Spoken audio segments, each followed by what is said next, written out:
Taking neighborhood walks with the dog is not beneficial for the majority of my clients. At least not at the beginning of their behavior journey, and sometimes never.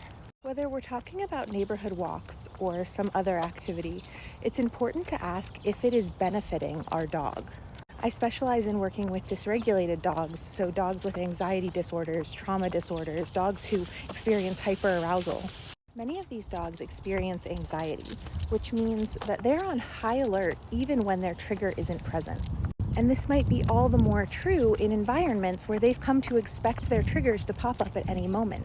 And this is especially true if running into their triggers triggers their survival responses: fight, flight, fawn, fidget, or freeze. Each time they have a negative experience with that trigger, it strengthens the negative association. And it's really common for that association to extend to other things that are related to the trigger, like the space they're seeing the trigger in. We do this too. If we're anticipating that our neighborhood walk is going to be stressful, we're probably getting stressed out before the walk even starts. We might feel stressed out and anxious even if there's no trigger in the immediate vicinity, because we're anticipating that the trigger could appear at any moment. We're on high alert. We might even become more hypervigilant and stressed out as we approach spaces where we've had a negative interaction before, especially if we anticipate that the odds of that negative interaction occurring are pretty high. Sometimes it can feel like we're getting conflicting messages from our dog. We may perceive that they seem excited to go on the walk. But there are many reasons that our dog might appear to be excited to go on the walk, even if they aren't excited about it. Higher levels of stress that aren't aggression or overt running away are often misinterpreted as excitement.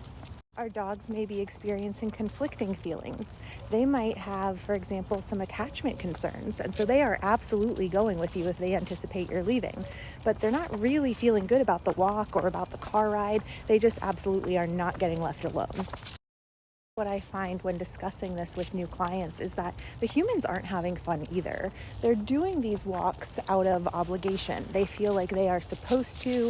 They feel like they should. They may believe that exposing their dog to the trigger in this way is supporting their growth.